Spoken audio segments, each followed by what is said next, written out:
হঠাৎ করে একটা বেলুনে মনে হয় বাস্ট হয়ে আগুন ধরে যায়, সাথে সাথে সবগুলো বাস্ট হয়ে আগুনের একটা কুণ্ডলি ওঠে। প্রায় 12-13 জন মানুষ একবার খুবই বাজে অবস্থা হয়ে যায়, সবার চামড়া উঠে একবার সাদা হয়ে গেছে। দর্শক, আজকে 36 জুলাই অনুষ্ঠান যেটি রয়েছে সেই অনুষ্ঠান আয়োজন করতে গিয়ে গ্যাস সিলিন্ডার বিস্ফোরণ হয়ে প্রায় 12 জন ব্যক্তি আহত হয়েছেন এবং সেই আহত ব্যক্তিদেরকে এই মুহূর্তে হাসপাতালের উদ্দেশ্যে নিয়ে যাওয়া হয়েছে। এবং আমরা ভাই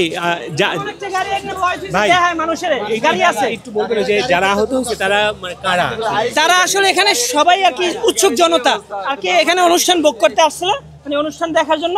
কিন্তু এখানে যে সময় বেলুনটা দেওয়ার ঘোষণা দিয়েছে, বললো 2টার সময় বেলুন দেওয়া হবে না, জানি 2:30টার সময়। তো 2:30টার সময় সবাই সামনে যেয়ে দাঁড়ায় রয়েছে, বেলুনটা দেবে, বেলুনটা আকাশ ছাড়বে। কিন্তু ওই বেলুনটা যখন দিবে, সবগুলো একসাথে আনা হয়েছে, তখন হঠাৎ করে একটা বেলুনে মনে হয় বাস্ট হয়ে আগুন ধরে যায়।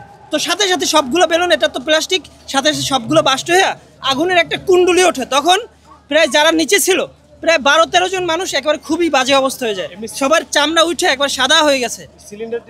না না, সিলিন্ডার না, শুধু এই বেলুনের এই বেলুনটা খুবই একটা ভুল সিদ্ধান্ত। এই বেলুনটা দেওয়াই উচিত হয় না এখানে, এটা একটা ভুল সিদ্ধান্ত ছিল। দিলে ওই মানে বাতাসের বেলুন দিলে ভালো হতো, এই সব বেলুন দেওয়া উচিত না, গ্যাসের বেলুন।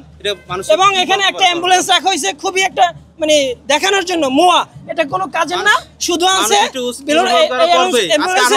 সব মানুষ এসে হচ্ছে প্রায় 10 মিনিট বসে স্টার্টই ওঠে না গাড়ি, তারপর লাস্টে আরেকটা অ্যাম্বুলেন্স আই না, সেই অ্যাম্বুলেন্সে এইমাত্র ঢাকা মেডিকেলের সবাই গেছে। তাদের অবস্থা কেমন দেখলেন? একজনের অবস্থা খুবই ভয়াবহ, তার শরীরের সব জায়গায় পুড়ে গেছে।